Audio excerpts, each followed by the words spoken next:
Hey everybody, this is Rydo, and we are back to another recording / live stream of Hearthstone. We've got a new guy called Leonard that wants to play us in, and we have 1 priest victory we need and 3 druid victories we need. So let's start with our druid victory, druid helper deck, and see how that works against him. Oddly, I'm already in my 3rd recording of the day. I don't know how much more news there really is, but there's certainly a lot of stuff to do today. And even if Leonard does help me win very quickly to get all the daily quests done for the Americas account, I still have the European and Asian account to do. So there's gonna almost certainly be a lot of post-game play, muted post-show play. Red Phoenix came on the chat and said, "Hi, sorry I'm late," which I don't know why people are apologizing. It's not like I require attendance.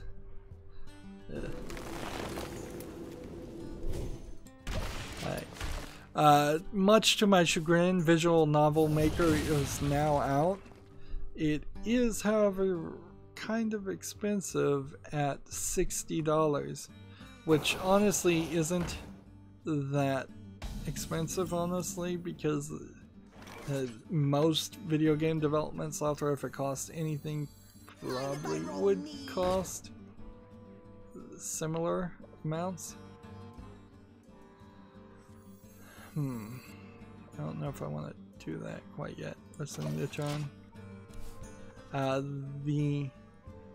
The reason why I don't want Visual Novel Maker to exist, though, is because it's almost certainly is going to lead to there being a flood of low quality, bad visual novels on Steam,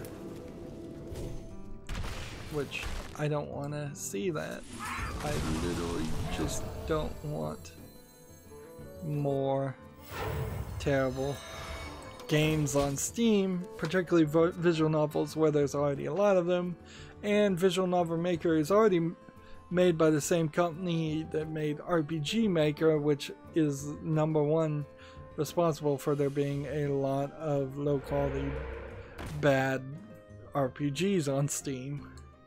And there really isn't enough market in either visual novels or RPGs for people who are gonna do a bad job, because they're both already very niche markets. But it exists and I can't do anything about it, sadly. Here's a game that just came out called the St. Christopher's School Lockdown. Interesting visual style, point and click adventure game, $12. I believe this was one that just came out, and so there's no article or anything around this, but it's an interesting idea for a game. School lockdowns happen a lot. I assume that this might be having to do with somebody being on the campus when they shouldn't be for any number of reasons, probably. Maybe a shooting. That it would be a little tacky to cover that, to make a game based on that subject matter, but eventually you have to kind of do that because like school shootings and spree shootings are going to happen so often in the United States that there would never be a good time to cover that. But it probably is a topic that should be covered. Let's see.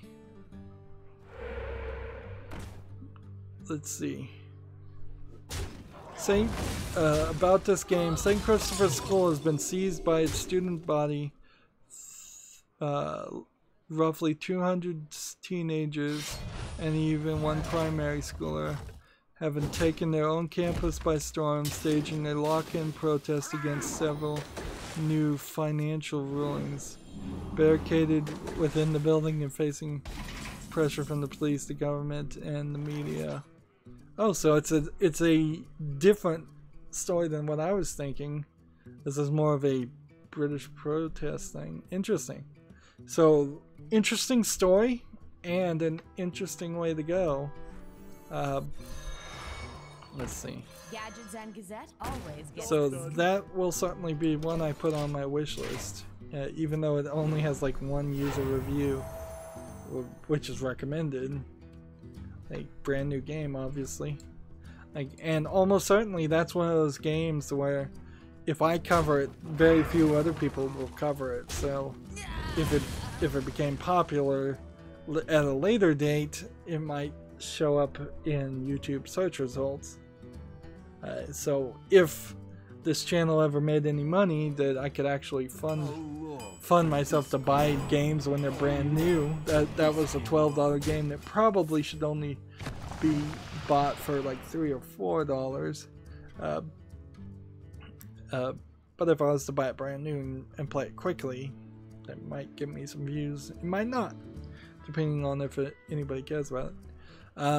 In sadder news, former Treyarch developer Norman Ovando has died. Let's see. He left the industry in 2010 to be a missionary. Passed away on Monday in Utah. Ovando holds the credits from a number of Treyarch projects, including Spider-Man 3 and many Call of Duty games. Let's see, is there anything? There's no indication on how he died, and this is the thing about, like, when you announce something like this, you want to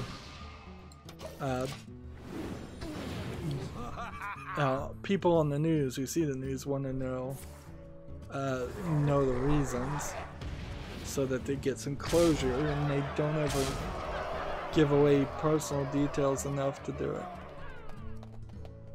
It's very sudden and tragic loss. So, like, for all I know, he killed himself or died of a car accident or something like that. I mean, nothing there explains anything.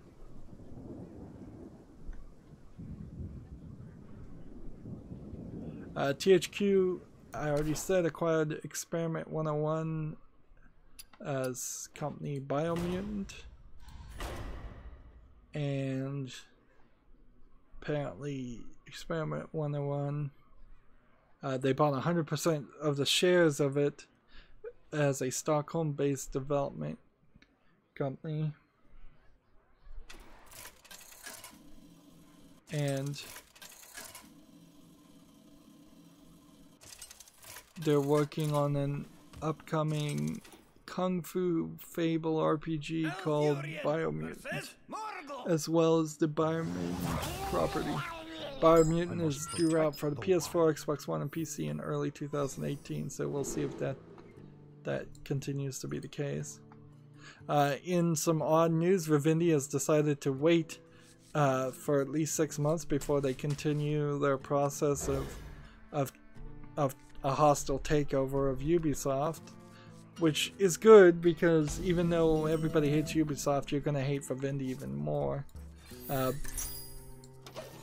In a lot of ways, I think Vivendi is potentially just toying with Ubisoft, because it's been a long time happening where Vivendi seems like it's about to take a hostile, buy enough shares where it would be forced to take over the company, and then it doesn't buy that many shares. So maybe Vivendi just really likes Ubisoft as a performer, but I doubt that that's just the case.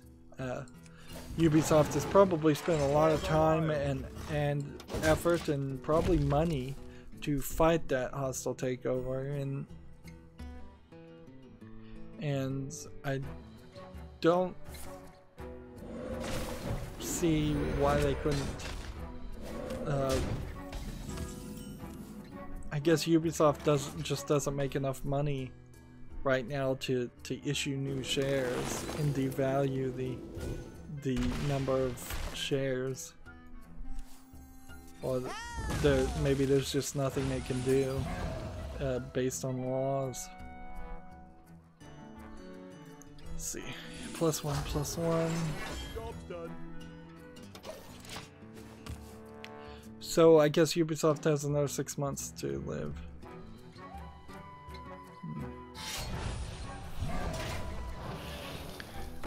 In the United States, I've seen some stories where they are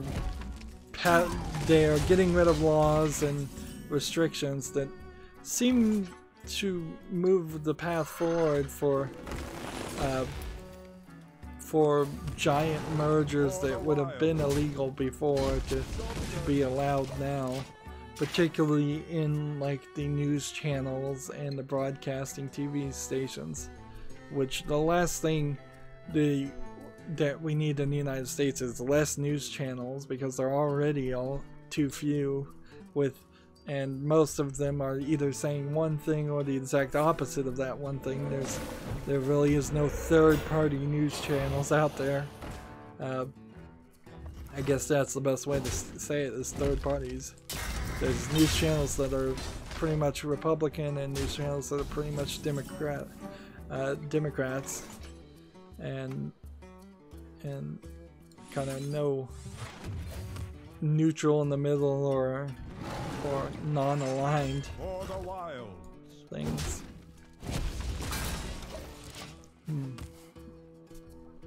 Apparently Dragon's Crown Pro has an elf character.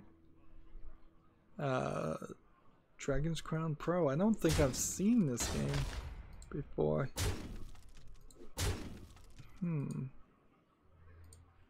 No, I've seen a game called Dragon's Crown, and apparently they're coming out with a new version called Pro. Interesting. Let's see if there's any more detail in here. The PlayStation 4 port of the RPG from the PlayStation 3. So I don't think it's coming to PC, sadly. We already talked about it, but StarCraft 2 has turned off microtransactions for the time being and they'll wait until Christmas happens, and then they'll turn them all back on.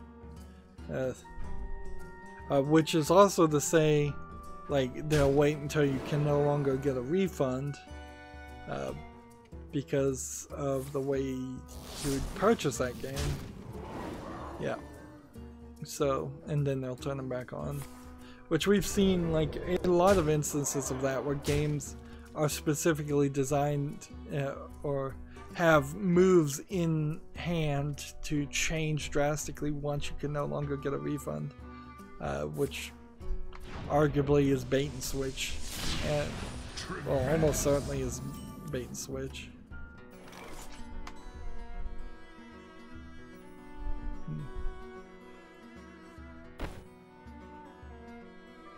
Any beasts over here? Just that one. Cannot do a single thing.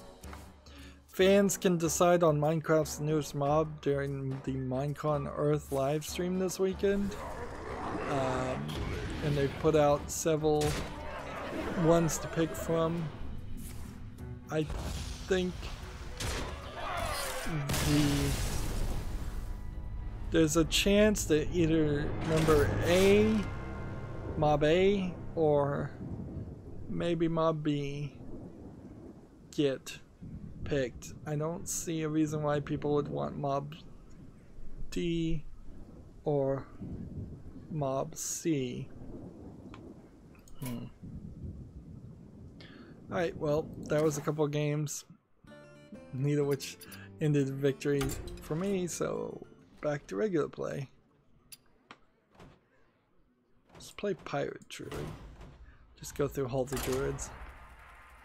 It's kind of hard to describe the mobs, but these sketches have one that looks like a dog with a giant head, one that looks like a blaze with different kinds of legs, and it's a lot bigger, one that looks like a mouth that's probably a little terrifying, and one that looks like a flying flat creature. They did also recently change the horse textures in Minecraft to be more in line and less realistic, and none of these mobs look realistic at all. So Minecraft's mobs are more and more going to be less around the realistic. Hey, this person has the Fireside Gathering character. Warlock replacement. Interesting. You don't see that too much. It's real hard to get. There's another thing about EA. Another bit of news. Monday, Blizzard is going to reveal another batch of Kobolds and Catacombs cards. They're really going to drip it out, and I'm not going to make any special videos covering all the cards until I can see them in the collection of the game. It's just too hard to try to read web pages for every single card and talk about how I feel about them. Dynasty Warriors 9 will be out in February. Pre-ordering the game will get you 7 bonus outfits. I'm kind of surprised that they're only up to 9 because there's been so many spin-offs. But yep, more Dynasty Warriors. If you like Dynasty Warriors or games like or spin-offs of Dynasty Warriors, you're probably like this one. Let's see.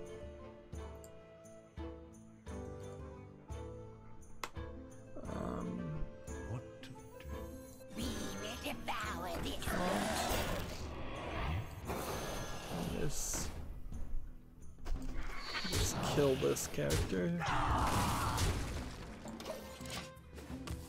Cave Project 3 JUS has been officially announced as Sengoku Justice. So the company Cave Project had a game in development under the title 3JUS, and that's Sengoku Justice, which 3 is San, so Sengoku and JUS is Justice, so the name was pretty obvious in the first place. Sengoku, I think, probably just means is Goku short for God, or is it just a different way of saying? Let's instead do this here, and then do this.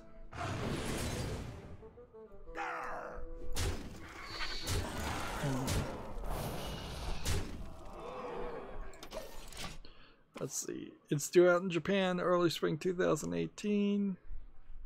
Let's see. It's a spring war dramatic battle game. What does that mean? Well, it looks like a kind of steampunk mechanical mech fighting game, if I could say anything.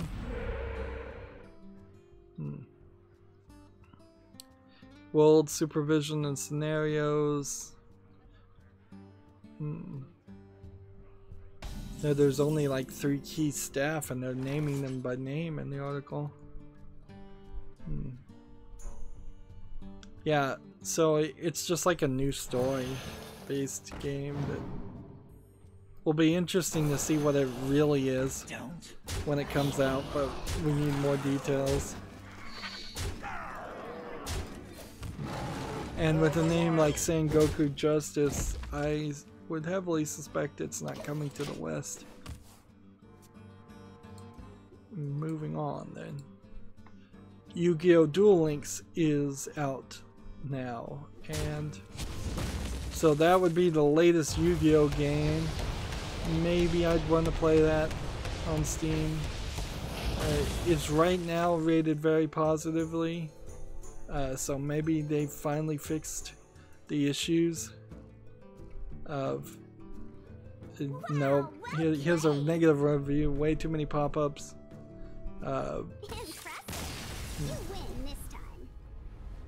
Let's just see all the negative reviews. So maybe this Yu-Gi-Oh! Doesn't work every time I try to download the languages, it crashes. The game itself isn't bad, but from a reporting standpoint, it is. So it's just yet another terrible port. Which that's pretty much what Konami does. Is they don't care about PC, so they do terrible ports, particularly of Yu-Gi-Oh! Games. This definitely does look like it's something that would be a 3DS game or cell phone game that was just converted over.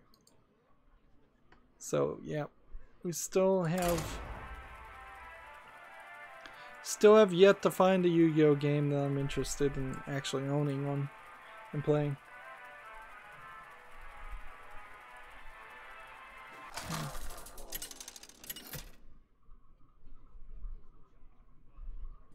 Malfurion versus Rexar. Let the hunt begin. Leonard is posting something that I have no idea what he's talking about. He's talking about exchanging money in Argentina. I mean, what? I don't even know what you're talking about, Leonard. Start making sense before, so I can respond.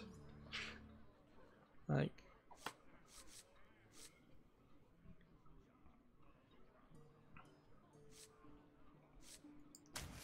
let's see. We'll hold on to the Flappy Bird, as it's known. The Darkness 2 was at least very cheap on Steam, so I was gonna go check that out. $5.99 on Steam there. That's down from the $39.99. No, I don't think so. I don't think I would be buying a game as old as The Darkness 2, particularly since I know that there won't be a Darkness 3, and that story does just end on a cliffhanger.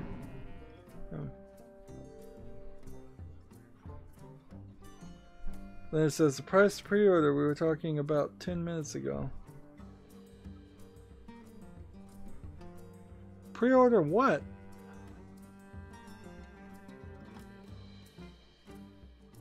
What to do? I wasn't talking about pre-ordering anything.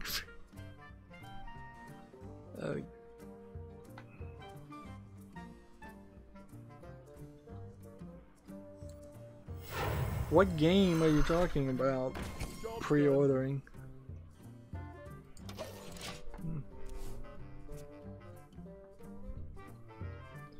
Oh, the pre-order of Cabal's. Oh. Okay, so now I can try to make some sense. It costed me $20 because in Argentina the exchange rate of money is $20 in dollars. So they made a mistake or something with the price in Argentina.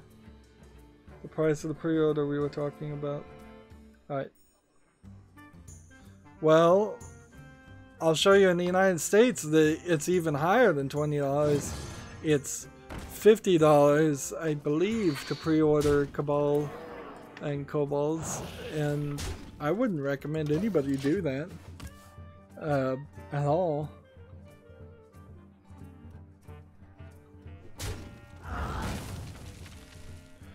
Oh, then I talked to you in chat in Battle.net.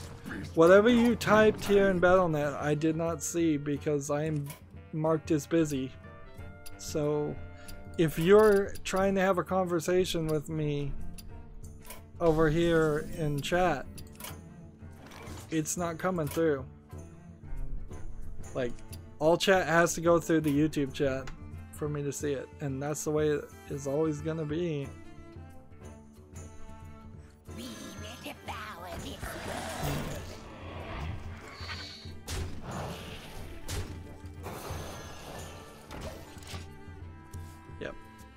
Anyways, The Darkness 2, $5.99 on Steam.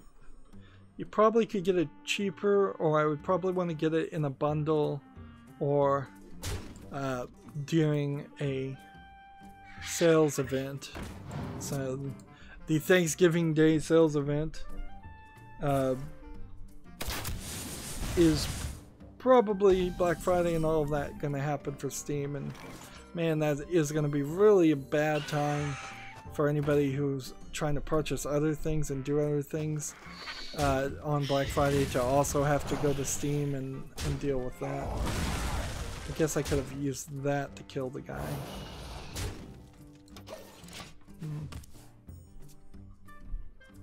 Let's see. Middle-earth Shadow War is going to get 5 free updates before 2018. Okay. That seems like a lot of free updates when you only have a month or two.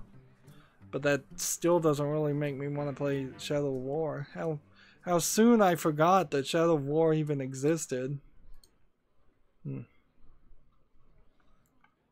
Let's see. Taunt. Taunt.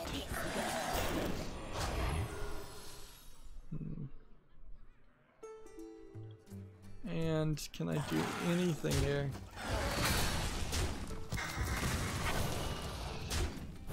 All I can do is this. Hope for Wind Fury.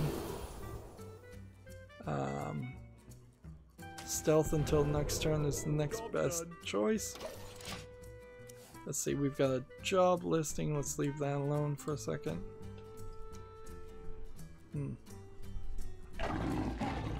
Here's an article from on PC Gamer asking for more Lovecraftian games, which is kind of like niche. People like Lovecraftian, some people do, but not a lot. And there haven't been really any good Lovecraftian games based on stories that are like H.P. Lovecraft stories. Just generally known as Lovecraftian, Call of Cthulhu, and stuff like that.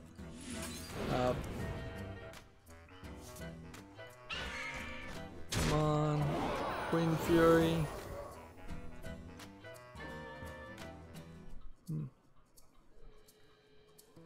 Let's see.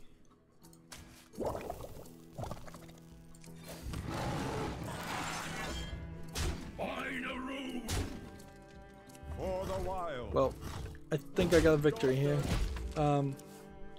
Most games that put Cthulhu in them are awful, and it's just a way of selling themselves.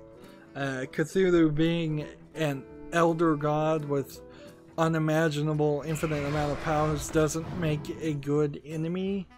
It also doesn't really make him a good protagonist in a story.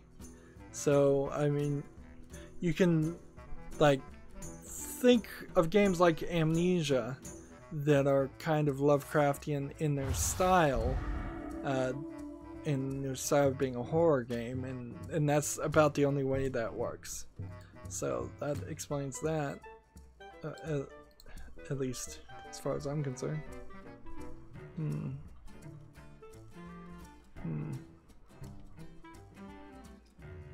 Apparently there's a game called Outcast Second Contact. I've never heard of it. There is basically a Stargate in this game, from what I can tell, and that's slightly interesting because they're making a new Stargate movie or TV series called Stargate Origins. Apparently Outcast is Second Contact might be a remake of a 15-year-old game, and that's why it's not being covered.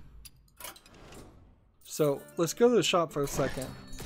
US dollars to buy it, to pre-order it, is $50. So if you spent $20 in Argentina, you're probably doing better, although I imagine $20 US in Argentina goes a lot further, and can be spent on a lot more things.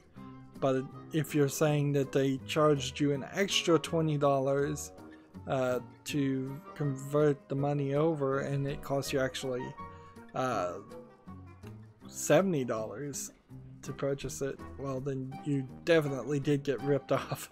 I think for the most part you're getting ripped off if you pre-order this anyways.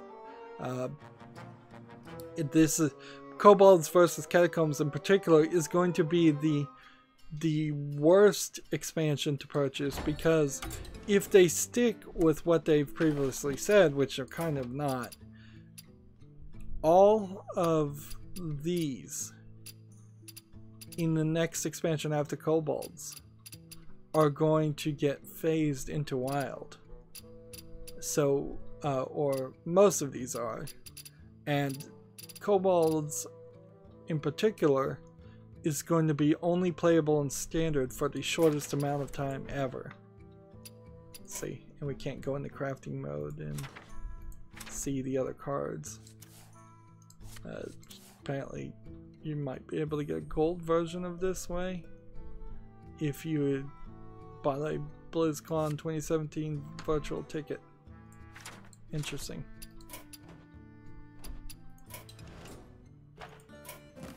So we need one more druid and one more priest, and then we'll be done with the Americas.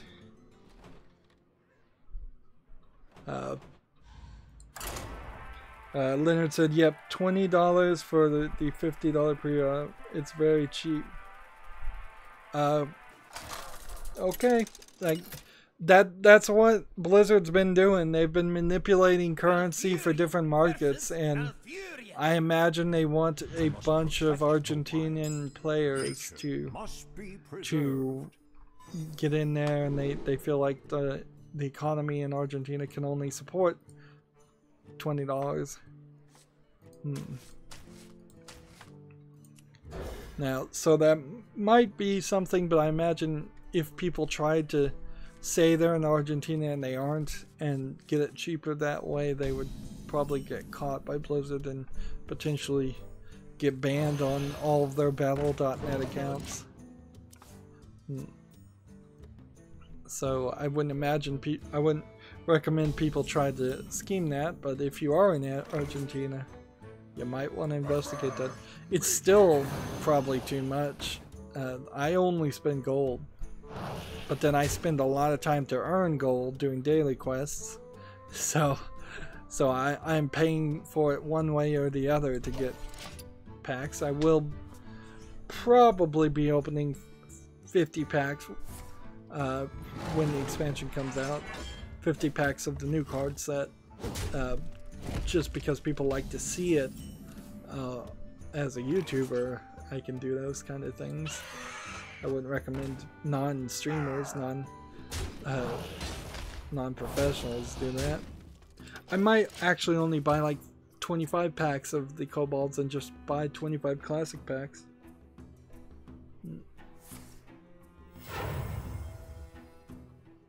The land serves me. I want to know if I connect with the USA account and buy the pre-order for 20, it works or not. So are Argentina players on the European accounts, I guess? I need to go look up a map to see where Argentina is, because I'm showing my ignorance here. Yeah, I don't know how that works when you buy things. I think it asks you, and you might have to buy it through the store and not through the not directly through the thing. But yeah, I would say if you're willing to potentially lose $20.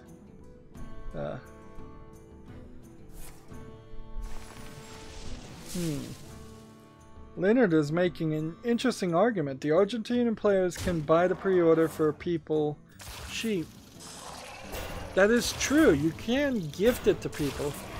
So, like, in this example, if Leonard was gonna gift it to me, the pre-order for $20, that would be very nice.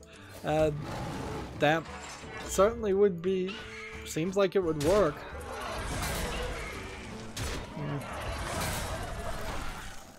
But maybe not. Maybe they'll catch you in it and say, no, you have to pay the $50 it would cost him.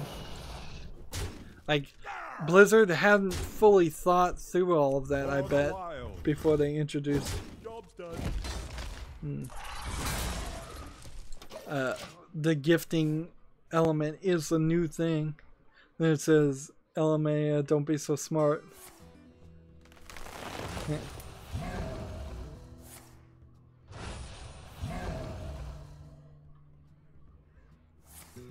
Yeah, I think that somebody reads this and is Argentina will make it.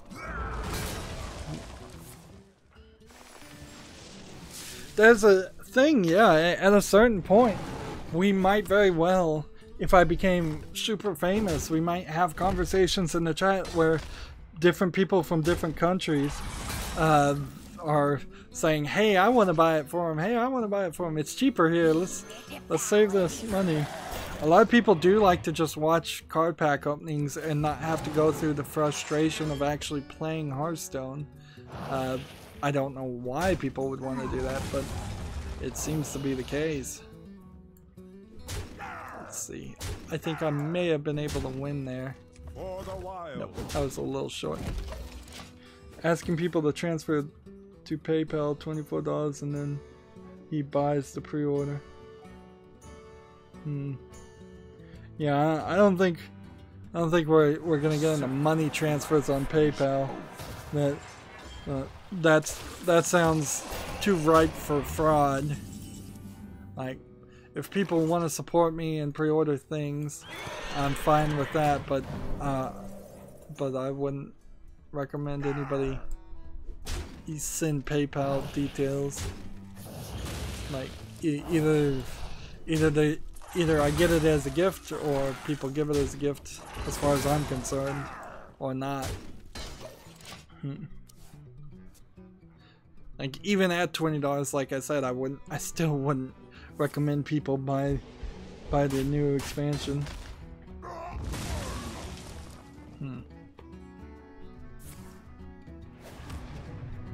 I'm not even sure, just to be honest, if it really would help my win ratio too much if I had all the cards. Like, I'm getting a nice win streak here.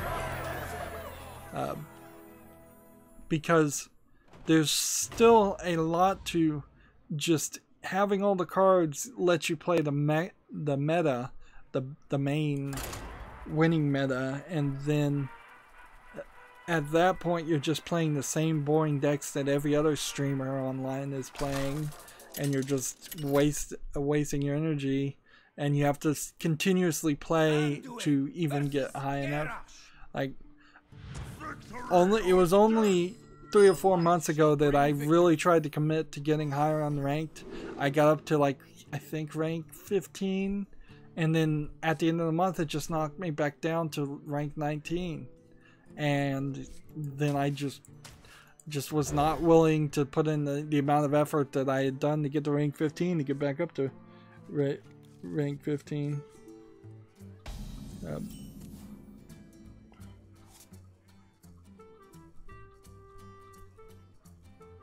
Then it says, I just bought the pre-order because I have more than 30 card backs. Yeah. The thing about card backs that irritates me is there's no way to create the ones you missed with Dust.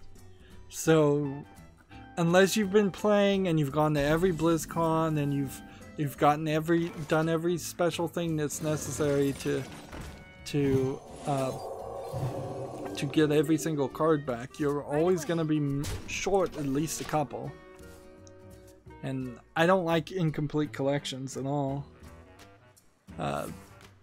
So there's 2 new, here's a story of roguelikes that hit Steam. I think one is called Blazing Beaks, that looks very boring. And then the other was what? Deep Sky Derelicts, which has a comic book style to it, but looks a lot like Darkest Dungeon, kind of in a bad way. Right away. Wow, stole the coin.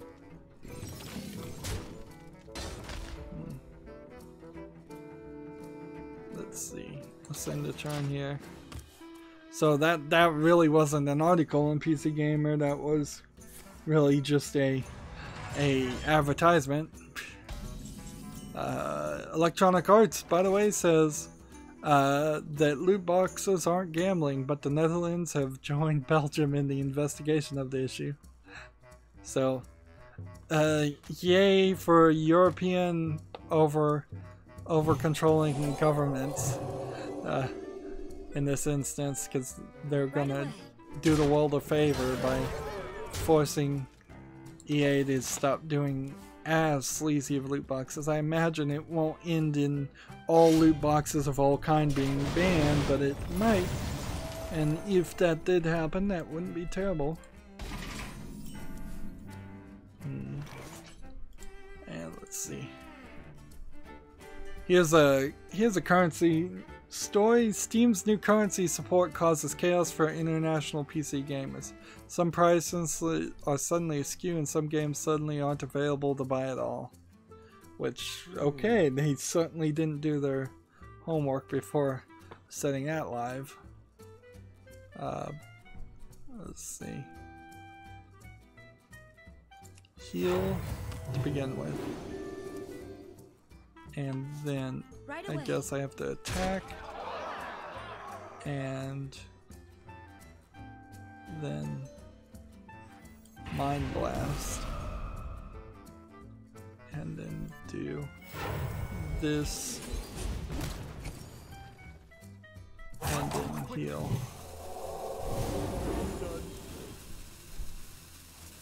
There we go. Let's see what the 11 new countries are. Argentino pesos. So Steam has just changed their support for Argentinian pesos to Costa Rican colon, Israeli new shekel, the Kazakhstani tenge, the Kuwaiti dinar, the Polish zloty, the Qatari rial, the Ukrainian hryvnia, the Uruguayan peso, the Vietnamese dong, and the South Asian US dollar region. So, those are the 11 new currencies they now support. And apparently, I need to be following this Steam database's Twitter thing. Man, he managed to kill me. Well, I can do this much, and that's all I can do. There's a point-and-click adventure game called Flipping Death, where you solve your own murder in a kind of cardboard cutout panorama style art style. Interesting. Let's see. Looks like something that I might want to play. It's due out in 2018. It kind of looks like Hector Badge of Courage in the same mentality and maybe even comedy, which if that Telltale game, that very old Telltale game, had done a good job with the comedy, it wouldn't have been a terrible game. So that'll be one I keep an eye out for, but sadly no Steam page yet, so I can't even get it to a wish list. Apparently Beamdog Studio, the studio Beamdog, is saying it's not working on a new Planescape project. So if you loved Planescape, it's not coming from them.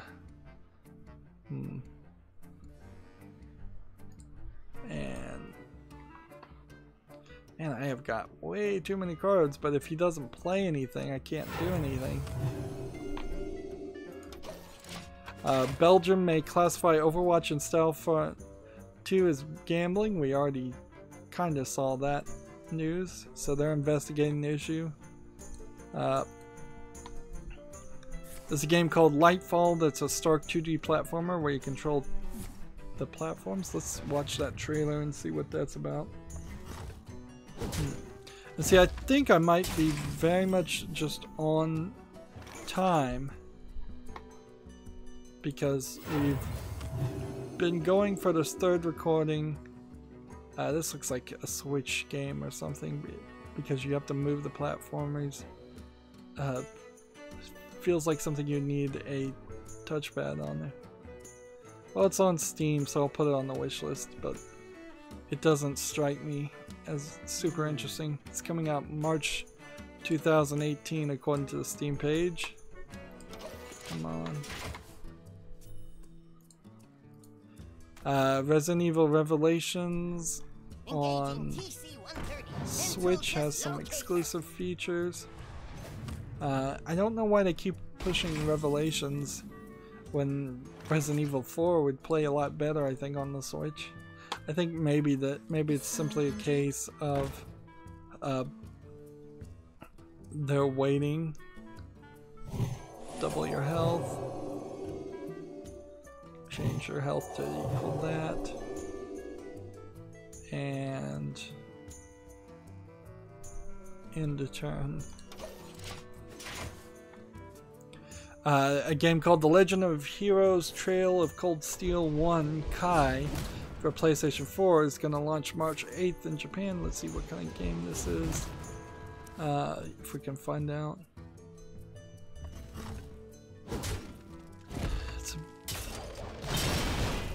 It's some kind of fighting game or based around a fighting story. It's about all I can figure out.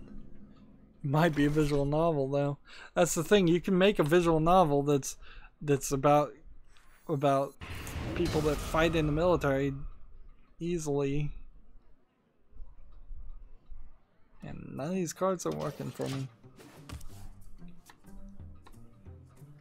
60 frames per second, support 4K resolution.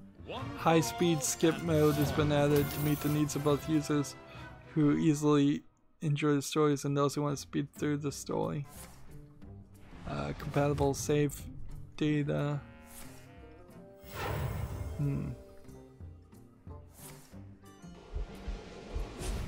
Let's see. See if I can get some more details. No, not really. Not when they give me a PDF with Japanese letters all in it.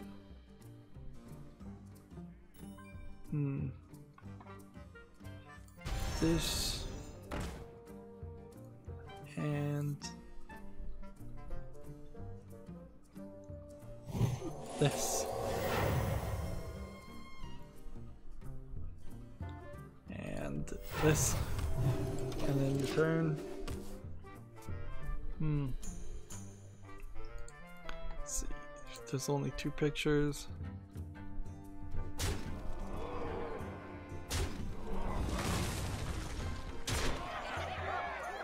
The Japanese rating system for what I assume is rating pending is written in Japanese, so all it says is 0 and then a bunch of Japanese characters. Yeah, this seems like based around the fighters in the military academy, but I cannot for the life of me tell if this is an action game or a visual novel. I'll have to find out later.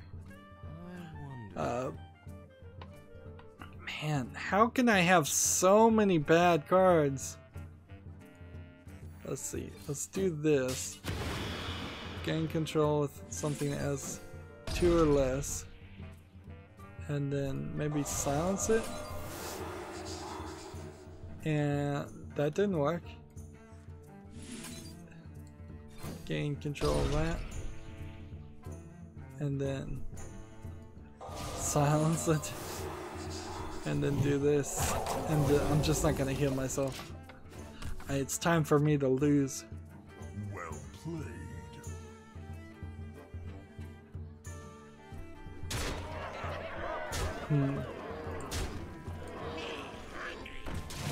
Apparently, Valve's new Counter-Strike Go matchmaking system considers your overall behavior on Steam.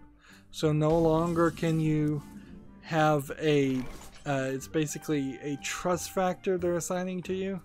And no longer can there be accounts out there that say get really high and good levels on one, well, accounts that are neutral on like Counter-Strike Go. They go and cheat on Counter-Strike Go, and then they use that same account to go play something else. Or I guess, really, since this only affects Counter-Strike Go, you can't now cheat at other games and then be allowed into the high ranked matches where with the other people that don't cheat. So you're getting kind of soft banned because you cheated at other games. So it's a little weird that they're going about it in that direction, because that it just goes to show that Valve makes so much money on Counter-Strike Go that they're willing to kind of put it above all of the rest of Steam, and maybe they'll eventually allow this system to be integrated into other games. One would think that things like players of PUBG would very much be very happy to not be matched up with people who are cheating on Counter-Strike Go too. And right now, I guess people that are cheating on PUBG on Steam are getting bad lower matchmaking on CSGO, but it's not a circular thing. It only benefits Counter-Strike Go right now instead of benefiting most Steam games or multiplayer games. Right away. There's a game called Disaster Report Plus Summer Memories that launches in 2018 in Japan.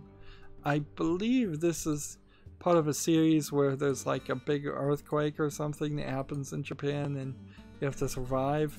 And it's all 3D, and I don't think I've seen it being 3D before. It seems like you play as a schoolgirl, high schooler, that has to survive in Japan after a giant earthquake, or it looks like an earthquake, not a tsunami, because there's not enough water anywhere. Let's see, whenever Secret's played, let's go ahead and play this.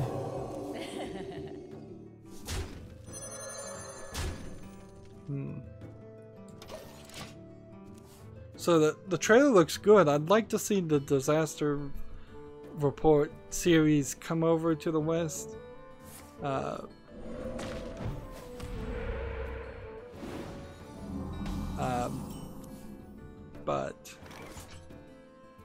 it seems like it feels like too much of a specifically Japanese and Japanese only game that they'd ever want to do that.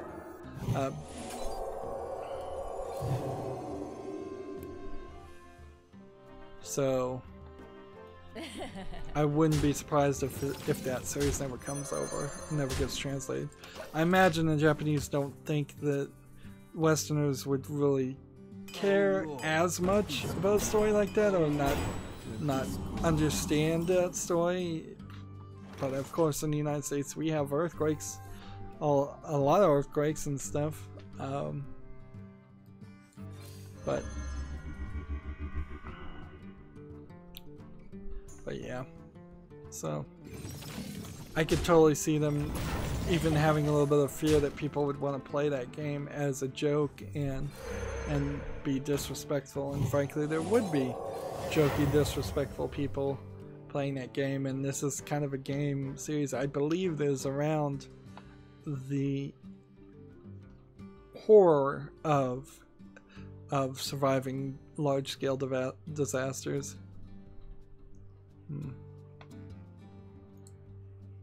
Let's see. And here's a game called Air, AER Memories of Old, that's now on Steam. I think it just came out. And here's the Video Game Awards, so I guess I could get back to this point and see who the options were, since I've already seen who won.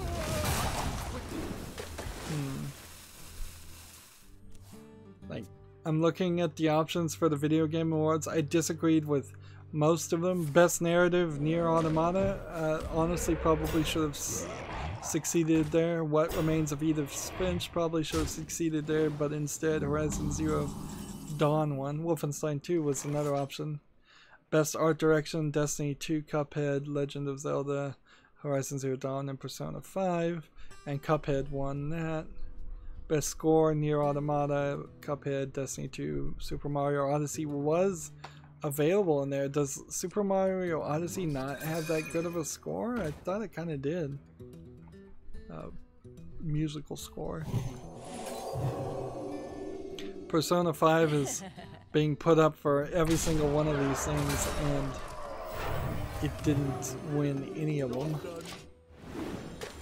Best Audio Design, Hellblade, Resident Evil 7. I think RE7 might very well deserve the Best Audio Design over Legend of Zelda, which won. Best Performance, it was the actress from Hellblade, the actress from Uncharted Lost Legacy, a different actress from Uncharted Lost Legacy, the actor from Wolfenstein 2, and then the winner was the actress from Horizon Zero Dawn.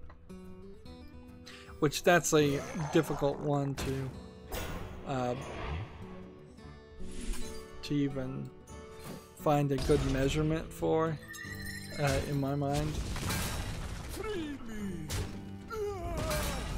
Let's hit this. I'll never tell. Let's see. Games for Impact.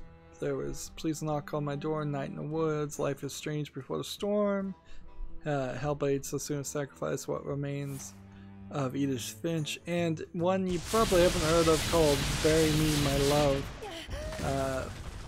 And I think Bury Me My Love won that?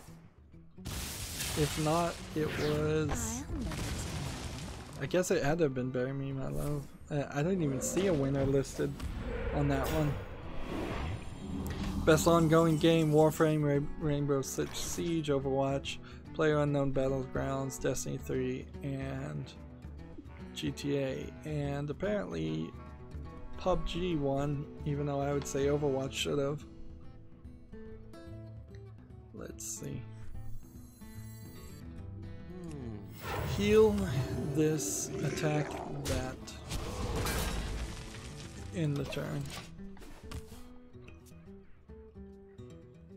Best Mobile Game, Fire Emblem Heroes, Super Mario Run, Old Man's Journey, Hidden Folks, Monument Valley. Some of these did not get announced on the article I was reading as to the winners.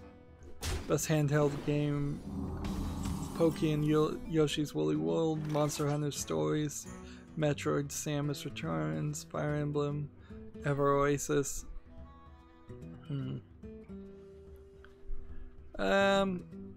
Let's go ahead and just skip through the rest of these because there's a long list. You could go to the Game Awards, formerly known as the Video Game Awards, yourself if you want to see them all. But the main point here is there was only 5 nominees in each of these, and very often the nominees are not deserving of being in here. There's way too many Nintendo things that are nominated here. And there's a lot of things that are presented by other things, like here's the most anticipated game presented by McCafe, which is I think a coffee company or something. let's see. What do I want to do? I wonder. On guard. This, and then this, then this. There's a best student game, which were all jury picks, so you didn't even get a choice to vote on that one. Probably because you can't play these games. One of them called Falling Sky looks good. From Light maybe. Hollowed maybe good. Compulsion may be good. The other two I don't think look that interesting. Most trending gamer was a Steven Spoon, who I've never heard of, named Able Gamers, Mike Gresky, Shroud, Guy BM DJ Disrespect, Clint Lexi Half Coordinated, I know him, and Andre Renee What's Good Games. So that was the trending gamer, and half of these trending gamers are disabled people, specifically that make big use of that to at least partially gain attention. Best esports game, don't care. Best esports player, don't care. Best esports team, why are these even things you can vote on? Best debut of an indie game. Best Chinese game, why is there a specific category just for Chinese games? Like, literally there's best Chinese game in no other country. Wow. Talk about kowtowing. The Game Awards are so tied to sponsorships and bribery. It's like there's no credibility whatsoever in them, clearly. And now I'm at the Humble Bundle, and let's see if there's anything new on the Humble Bundle store. Nope. And I guess I'm sticking with the Humble Bundle, even though it's owned by Fandango, until I find something better to deal with. And I've got several games to check out after this stream. But we've been going long enough, it's time to make way to the solo play, the silent post-game show play after this game. We can look here and scroll down to through my Twitter just to see if anything new is announced. I don't imagine that too much will be on a Friday.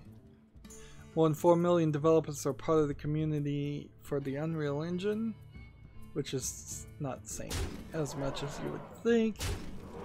It's probably 4 million people have registered or downloaded the software, or the software has been downloaded 4 million times.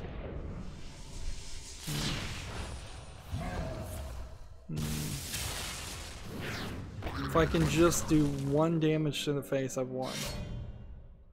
Or if he does 1 damage to himself.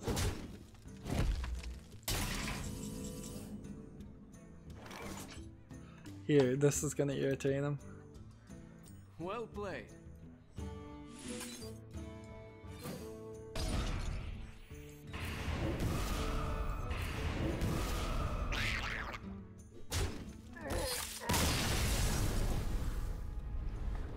There we go. Yeah, and it doesn't seem like there's any new news that have happened since I started streaming, which isn't surprising. And I do believe I'm either 1 game or I am completely done with the Americas, and that's it. So I'll switch over to the post-game show to do the European and Asian accounts. It's been a pretty good stream. I'm surprised 2 people even came on, and Red Phoenix said hi, and then Leonard talked for quite a bit. And it was a pretty good thing, so all is good. That's going to be it for this stream and this recording. Stay tuned for the Silent Post Show.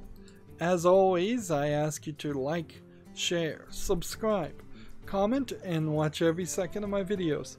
If you want to friend or follow me on basically any social media sites, there's a whole bunch of links down below. Thank you for watching.